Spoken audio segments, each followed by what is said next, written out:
প্রিয় দর্শক শ্রোতা সবাইকে স্বাগতম জানাচ্ছি ইউকে বাংলার বিশেষ নিয়মিত আয়োজন নির্বাচনের হাওয়া অনুষ্ঠানে। পুরো অনুষ্ঠান জুড়ে আপনাদের সাথে আছি আমি লুকমান হাফিজ। আজ আমরা কথা বলবো সিলেট ৪ আসন নিয়ে। সিলেট ৪ আসনে বিএমপি থেকে মনোনয়ন প্রত্যাশী সিলেট মহানগর বিএমপির সাবেক সাধারণ সম্পাদক জনাব বদরুজ্জামান সেলিম। জনাব বদরুজ্জামান সেলিম সাহেব আজকে আমাদের স্টুডিওতে আজকের অতিথি। আমরা প্রথমে স্বাগতম জানাচ্ছি আপনাকে। কেমন আছেন আপনি? আলহামদুলিল্লাহ, ভালো আছি। ধন্যবাদ আপনাকে এবং আপনার মাধ্যমে ইউকে বাংলার যে আমার দর্শক শ্রোতা যারা দেখছেন তাদের সবাইকে জানাচ্ছি শুভেচ্ছা অভিনন্দন। আমাদেরকে সময় দেওয়ার জন্য আপনাকেও ধন্যবাদ জানাচ্ছি। আমরা গত কিছুদিন আগে লক্ষ্য করেছি বিদেশে সফরে গিয়েছিলেন, সেইখানে দেখেছি আসলে বাংলাদেশি যারা ছিলেন তারা আপনাকে খুব সাদরে গ্রহণ করছেন, আপনাকে সময় দিচ্ছেন। তাদের সাথে মিশে আপনার কেমন লেগেছিল? খুবই ভালো লেগেছে। আমি মাত্র 1 মাস 13 দিনের 3টা দেশ সফর করলাম। মার্কিন যুক্তরাষ্ট্র 10 দিন, 22 দিন ছিলাম লন্ডনে, 3 দিন দুবাইতে। এই রমজানের দিনেও আমি আমার সিলেট 4 জনতা গোয়েনঘাট কোম্পানিগঞ্জের মানুষের সাথে সাক্ষাৎ করার একটা প্রত্যাশা ছিল। অনেকের নাম্বার আমার ছিল না, কিন্তু মানুষ নিজেরাই উদ্যোগী হয়ে আমার সাথে কমিউনিকেট করেছে এবং কমিউনিকেট করার পরে আমি আফটার রমজান লন্ডনে একটা প্রোগ্রাম দিই, একটা সবার, এবং সেই সভায় আমি দেখেছি জনতা গোয়েনঘাট কোম্পানিগঞ্জের মানুষ সকলেই স্বতঃস্ফূর্তভাবে অংশগ্রহণ করেছে এবং সেখানকার আমার যারা শুভাকাঙ্ক্ষী শুভানন্দায়ী আমার দলের উচ্চ পর্যায়ের সকল নেতৃবৃন্দ আমার সবাই উপস্থিত থেকে আমাকে আন্তরিকভাবে বরণ করেছে, যেটা থেকে আমি অত্যন্ত উৎসাহিত হয়েছি। এবং সেই সবাই জনতা গোয়েনঘাট কোম্পানিগঞ্জের যারা বাসিন্দা তারা নিজেরা স্ব-উদ্যোগে পরদিনই একটা টুর্নামেন্টের আয়োজন করেছিল। আপনারা দেখেছেন যে জনতা গোয়েনঘাট কোম্পানিগঞ্জের 3 উপজেলার এই সকল ইয়াংস্টার এবং অন্যান্য দেখলাম সেই অনুষ্ঠানে গিয়ে অনেক শিক্ষিত লোকেরও উপস্থিতি আছে জনতা গোয়েনঘাট কোম্পানিগঞ্জে। আমি এই আসনে কাজ করার সময় অনেকে আমাকে নিরুৎসাহিত করেছিল যে এখানে সব কোনো শিক্ষিত লোক নাই, কিন্তু আমি দেখলাম এটার অনেক তাদের কথার সাথে মিল নেই। আমি সেই লন্ডনে দেখলাম অনেক লোক গোয়েনঘাটের জনতার সলিসিটার, ব্যারিস্টার এবং কাউন্সিলর বেশ উচ্চ পর্যায়ে দায়িত্ব পালন করছে এবং আমি এই আসনে কাজ করতে গিয়েও দেখলাম এখানে শিক্ষার ছোঁয়া আছে। জয়ন্তা বলেন, কোম্পানিগঞ্জ, গোয়েনঘাট, তাদের মধ্যে অনেক শিক্ষিত ছেলেরা, মেরিটোরিয়াস স্টুডেন্ট আছে। আমি নিজে ব্যক্তিগত জীবনে কর্মজীবনে শিক্ষক ছিলাম, সুতরাং শিক্ষক হিসাবে আমি মনে করি যে এই এলাকায় যে শিক্ষার ছোঁয়া আছে, তো এই আমার অভিজ্ঞতার আলোকে আমি তাদেরকে অনেক সহযোগিতা করতে পারবো এবং কাজ করছি, আনন্দ পাচ্ছি। এই পুরো এরিয়ার মধ্যে সবচেয়ে বেশি আমরা যেটা লক্ষ্য করেছি পর্যটন স্পটগুলো, আসলে অনেকগুলো পর্যটন স্পট রয়েছে। প্রত্যেক ছুটির সময় যদি আমরা দেখি বাংলাদেশের নানান জায়গা থেকে আসলে অনেক ভ্রমণ পিপাসু মানুষরা ছুটে আসেন সিলেট 4 আসনে। আপনি যেহেতু ইলেকশন করার চিন্তা ভাবনা করেছেন এবং রাজনৈতিক ব্যাকগ্রাউন্ড আপনার অত্যন্ত চমৎকার ছিল, আপনি দীর্ঘদিন আসলে রাজনীতির বড় বড় পদের দায়িত্বে ছিলেন, আপনি সেখানে থেকে কাজ করেছেন।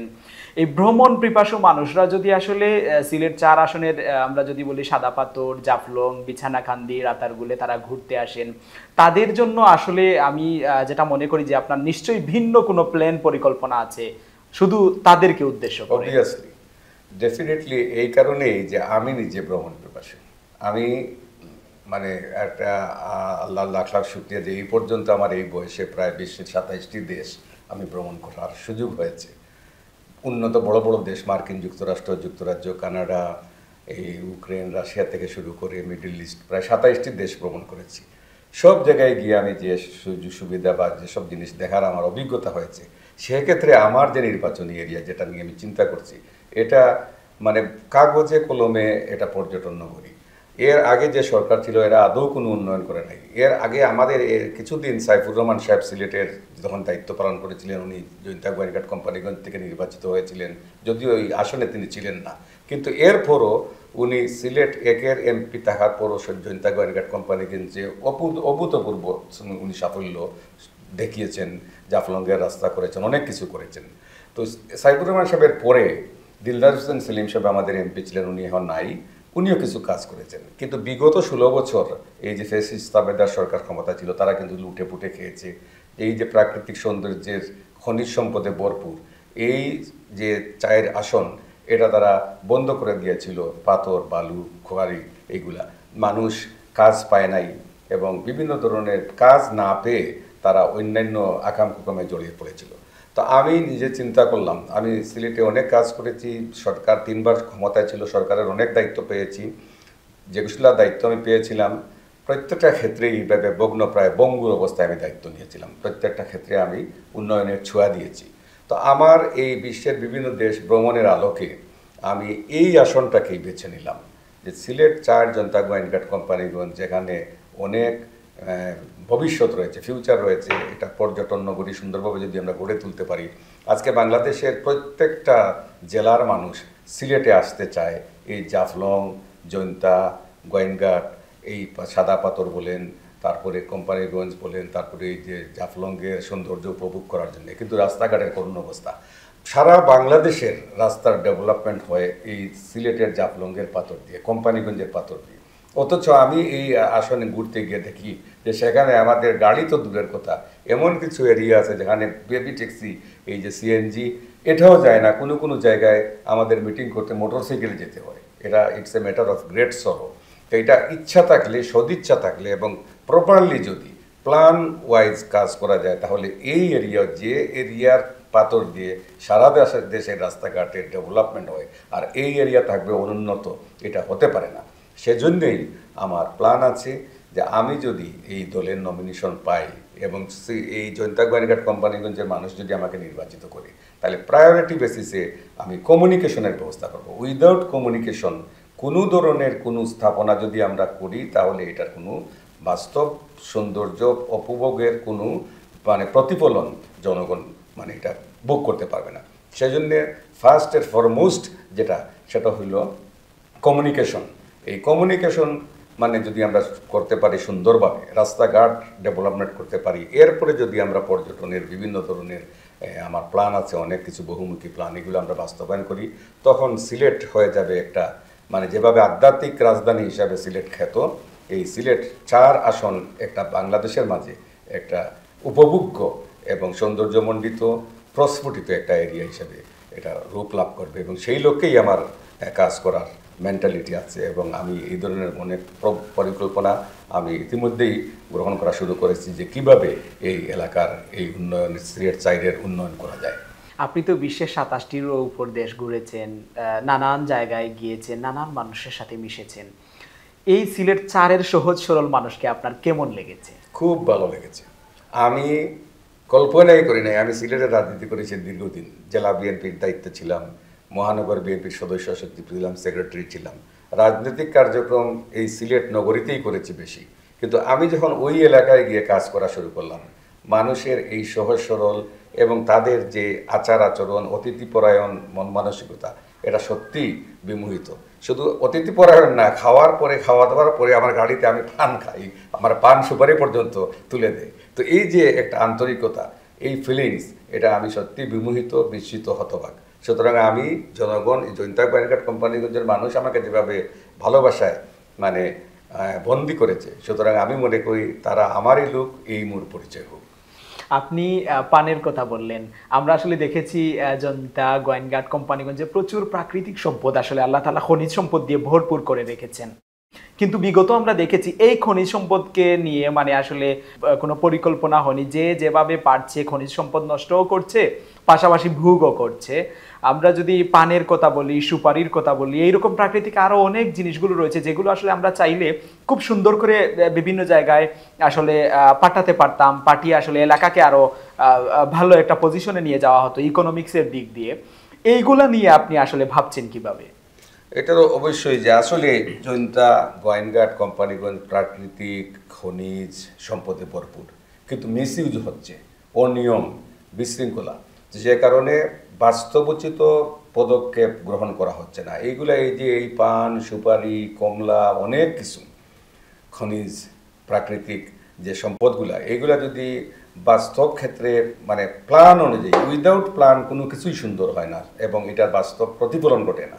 সুতরাং প্ল্যান ভিত্তিক, আমি নিজে একজন শিক্ষক ছিলাম এবং রাজনৈতিকভাবে দীর্ঘ 42-44 বছর রাজনীতি করেছি, বিভিন্ন সংগঠনের দায়িত্ব পালন করেছি, red crescent society, Nazrul academy, jail visitor বা আরও অন্যান্য সরকারি দায়িত্ব। সেই সব অভিজ্ঞতার আলোকে এবং এই যে দেশ বিদেশ ঘুরা এবং বিভিন্ন আমি এই যে অন্যান্য দেশেরও প্রাকৃতিক যে সম্পদগুলো এগুলার দেখার সুযোগ হয়েছে, তারা কিভাবে আরোহণ করে, কিভাবে এটার ডিস্ট্রিবিউশন করে, এটার প্রোডাক্ট করে। তো এইগুলার অভিজ্ঞতা কাজে লাগিয়ে যদি আমরা এটার বাস্তব পদক্ষেপ নেই, তাহলে এই জৈন্তা গোয়েনঘাট কোম্পানিগঞ্জ এর ভবিষ্যতে সিলেটের একটা মানে এই দেশের অর্থনৈতিক ক্ষেত্রে যুগান্তকারী ভূমিকা পালন করতে পারবে যদি আমরা প্ল্যান ভিত্তিক কাজ করতে পারি। এইখানে আরেকটা জিনিস জানি না আপনি কতটুকু লক্ষ্য করেছেন, যে জায়গা জমি যদি বলি প্রচুর খোলা মাঠ রয়েছে, কিন্তু আসলে আপনি ক্রীড়ামোদী একজন ব্যক্তিত্ব ছিলেন বিভিন্ন জায়গায়। গত কয়েকদিন আগেও যখন আপনি প্রবাসী ছিলেন আমরা দেখেছি একটা টুর্নামেন্টের ব্যবস্থা হয়েছিল, কিন্তু এইখান থেকে আসলে ভালো কোনো প্লেয়ার উঠে আসতেছে না। বাট এইখানে কিন্তু প্লেয়ার উঠে আসার মতো বেশ সুযোগ সুবিধা রয়েছে, এই দিকে ফোকাস দেওয়ার সম্ভাবনা আছে কিনা? অবশ্যই, কারণ আমি তো অনেকে বলে বহু গুণে গুণান্বিত, নিজের থেকে এটা বলা ঠিক না। আমি নিজে ফুটবল প্লেয়ার ছিলাম, ফার্স্ট ডিভিশনের সাইক্লিস্ট ছিলাম। তো সেক্ষেত্রে শিক্ষকতা বলেন, ক্রীড়াক্ষেত্রে বলেন, প্রত্যেকটা ক্ষেত্রে আমার নিজের নখদর্পণে আমি নিজেই প্লেয়ার ছিলাম। তো সেক্ষেত্রে যদিও বয়স হয়ে গেছে, now I am 63 year old, কিন্তু প্রত্যেকটা ক্ষেত্রে কিন্তু আমার দখল ছিল এবং আমার এক্সপিরিয়েন্স আছে। তো এই অভিজ্ঞতার আলোকে সম্ভাবনা রয়েছে, ছেলেদের মাঝে যথেষ্ট স্পৃহা রয়েছে। জৈন্তা গোয়েনঘাটে আমি দেখেছি তাদের মাঝে খেলাধুলার প্রতি তাদের যথেষ্ট মানে উৎসাহ উদ্দীপনা রয়েছে। আমি গেলাম লন্ডনে পর্যন্ত তারা করছে এবং আমি সেখানেও গিয়ে তাদেরকে উৎসাহিত করেছি। তো সেক্ষেত্রে আমি যদি ওই এলাকার সংসদ সদস্য নির্বাচিত হই, সংসদ সদস্য মানে দ্যাট মিনস ওই এলাকার অভিভাবক। তো অভিভাবক হিসাবে আমি তো চাবো সর্বক্ষেত্রে সামগ্রিকভাবে আমার এই নির্বাচনী এলাকার ডেভেলপমেন্ট হোক, শুধুমাত্র খনিজ ক্ষেত্রে আর প্রাকৃতিক সম্পদের ক্ষেত্রে নয় বা এলাকার শিক্ষা ক্ষেত্রে নয়, সব মানে সামগ্রিক ক্ষেত্রে ক্রীড়া বলেন, শিক্ষা বলেন, সর্বক্ষেত্রে এটার অভূতপূর্ব একটা সাফল্যের দ্বার প্রান্তে নিয়ে যাওয়ার জন্য আমার আপ্রাণ চেষ্টা থাকবে ইনশাল্লাহ। ইনশাল্লাহ। এমনিতেই আরেকটা বিষয় আমরা যতটুকু খেয়াল করছি যে বিগত বেশ কিছু দিন থেকে আলোচনা হচ্ছে যে তারা আসলে গোয়েনঘাটের অনেকেই আসলে কথা বলছেন যেটি যে গোয়েনঘাট জৈন্তাপুর কোম্পানি যে তারা এই বছর অন্ততপক্ষে তাদের আসনের বাইরের কোনো মানুষকে আসলে সংসদ সদস্য হিসেবে চাচ্ছেন না। কিন্তু আবার আমরা আপনার জায়গায় ব্যতিক্রম একটা জিনিস দেখেছি, মধ্যপ্রাচ্য যেখানে আসলে মানুষ খুব ব্যস্ত থাকেন, কর্মব্যস্ত থাকেন, সীমিত আয় হয়, সেই মধ্যপ্রাচ্যের গোয়েনঘাট জৈন্তাপুর কোম্পানিগঞ্জবাসী আপনাকে সাদরে গ্রহণ করেছেন, সময় দিয়েছেন এবং আপনি প্রতিনিয়ত এই এলাকাতে যাচ্ছেন, মানুষ আপনাকে গ্রহণ করছেন, বিভিন্ন জায়গায় মানুষ আপনাকে বিভিন্ন বিষয়ে ইনভলভ করছেন। আপনার বিষয়টা এরকম ভিন্ন চিত্র হলো কিভাবে? এইটা ভিন্ন চিত্র হলো, আমি বিভিন্ন জায়গায় এইটার আনসার করেছি অত্যন্ত সুন্দরভাবে। আমাকে তারা আবাদি বলে। ওই এলাকার যে দুই একজন প্রার্থী তারা ওই আমার জনপ্রিয়তা বা আমার রাজনৈতিক ব্যাকগ্রাউন্ড সব কিছু বিবেচনায় এনে তারা দেখেছে যে আমার সাথে তারা প্রতিপক্ষ হিসাবে টিকতে পারবে না। সেক্ষেত্রে তাদের যে নেতাকর্মী এদেরকে সভা সমাবেশে, আমি লন্ডনে একজন নেতা কয়েকদিন আগে মিটিং করেছেন শুনেছি, আমাকে বলেছেন আবাদি, আমি নাকি এই জৈন্তা গোয়েনঘাট কোম্পানিগঞ্জের বাইরের লোক, এই জন্য আবাদি হিসাবে আমাকে আখ্যায়িত করেছেন। তো এই ধরনের আবাদি বা বহিরাগত, তো এই ধরনের শব্দ, আমি কিন্তু শাহজালালের পুণ্যভূমি সিলেটেরই লোক। তো সুতরাং আমি এই প্রশ্নের আনসার করেছিলাম একটা সভায় যে আবাদি যদি আমি হয়ে থাকি তাহলে আমরা যে সিলেটকে নিয়ে গর্ব করি, সারা দেশের মানুষ যে সিলেটকে বলে আধ্যাত্মিক রাজধানী, যে সিলেট আজকে শাহজালাল শাহফরান 360 আউলিয়ার পুত পবিত্র পুণ্যভূমি, এই শাহজালাল শাহফরান 360 আউলিয়া কিন্তু সিলেটের লোক নয়, ওনারা কিন্তু ইয়ামিন থেকে এসেছে। তো ইয়ামিন থেকে এসে যদি তারা এই বাংলাদেশে সিলেটের গড় গোবিন্দের মানে অবসান ঘটিয়ে সিলেটের মানুষকে ইসলামের দিকে এনেছেন, আজকে আমরা তাকে নিয়ে শাহজালাল শাহফরান 360 আউলিয়াকে নিয়ে আমরা গর্ব করি, তাহলে উনারা যখন আবাদি নয় তাইলে আমিও আবাদি নয়। আমি শাহজালাল শাহফরান 360 আউলিয়া আজকে পরিশ্রম করে সিলেটের মানুষকে তো ইসলামের পথে এনেছেন, আমিও মনে করি এই একজন তাদের বাসায় আবাদি, কিন্তু আমি মনে করি আমি এই সিলেটের লোক, জৈন্তা গোয়েনঘাট কোম্পানিগঞ্জের অত্যন্ত পার্শ্ববর্তী। সুতরাং আমি এই জৈন্তা গোয়েনঘাট কোম্পানিগঞ্জকে একটা অভূতপূর্ব সাফল্যের দ্বার প্রান্তে নিয়ে গিয়ে যারা আজকে আমাকে আবাদি বলছেন তাদের মুখে তখন চুনকালি পড়বে এবং তারাই বুঝবে যে না, এই লোকটাকে আমরা আবাদি বলেছি, এটা ভুল করেছি।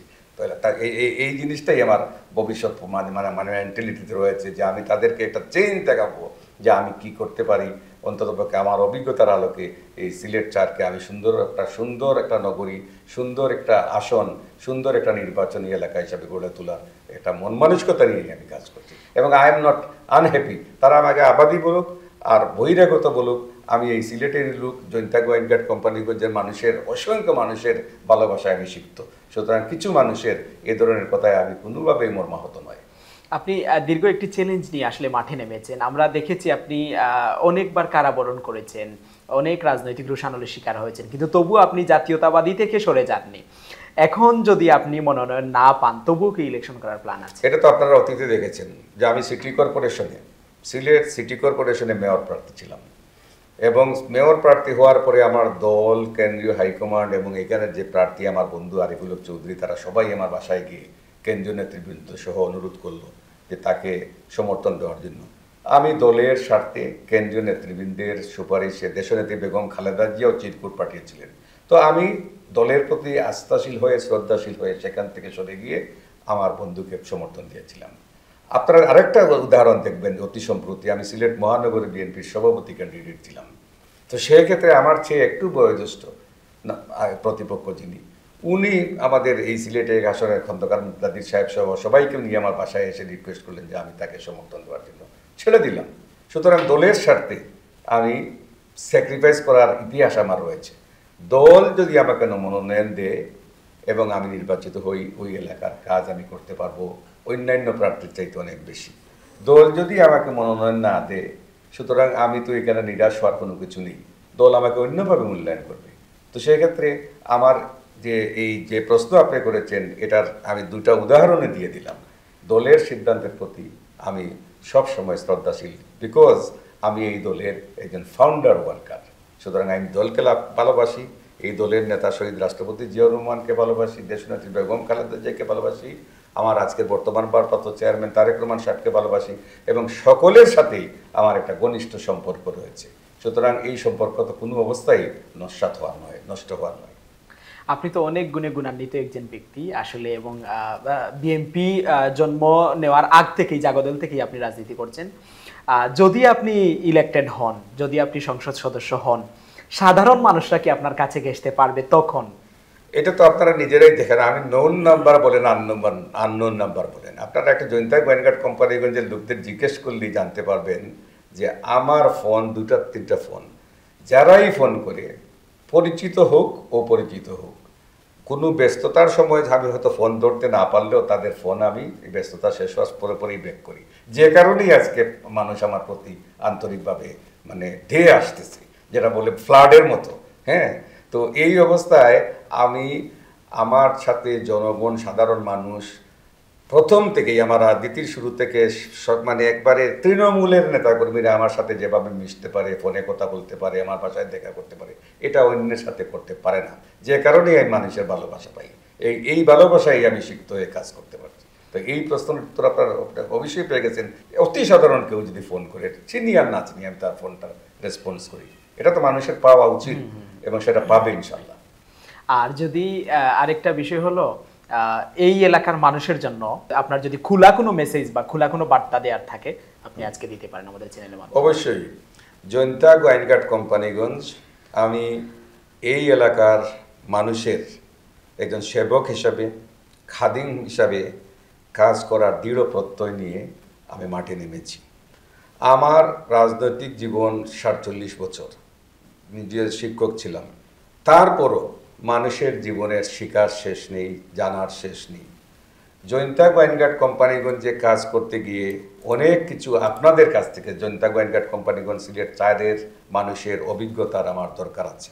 তো আমি মনে করি আপনারা আমার চলার ক্ষেত্রে আপনাদের পক্ষ থেকে যে ধরনের সহজ সুপারিশ বা পরামর্শ আমাকে দিতে চান, সেটা আমি সাদরে গ্রহণ করব। আমার ভাষা আপনাদের জন্য উন্মুক্ত, আমার প্রত্যেকটা ফোন আপনাদের জন্য উন্মুক্ত। আপনারা পার্সোনালি কমিউনিকেট করে আসবেন এবং আপনারা আমাকে চলার পথে কিভাবে এই জৈন্তা গোয়েনঘাট কোম্পানিগঞ্জকে আমরা সুন্দরভাবে আমরা মিলে ঐক্যবদ্ধভাবে গড়ে তুলতে পারবো, সেই লক্ষ্যে আপনাদের সুচিন্তিত মতামত এবং পরামর্শ আমাকে দিবেন, আমি সাদরে গ্রহণ করব। সকলকে আমি আমার তরফ থেকে এবং আমার দল বাংলাদেশ জাতীয়তাবাদী দলের পক্ষ থেকে শুভেচ্ছা, অভিনন্দন এবং সালাম জানিয়ে দর্শক শ্রোতাকে সালাম জানিয়ে বিদায় নিচ্ছি। আল্লাহ হাফিজ। প্রিয় দর্শক শ্রোতা, দীর্ঘক্ষণ আসলে আপনারা শুনছিলেন, আমরাও শুনছিলাম সিলেট 4 আসনে যিনি বিএনপি থেকে মনোনয়ন প্রত্যাশী, তিনি আসলে বহু গুণে গুণান্বিত একজন ব্যক্তি। বেশ কিছু পরিচয় রয়েছে, আপনারা কথার ফাঁক দিয়ে আসলে অনেকগুলো পরিচয় জেনেছেন।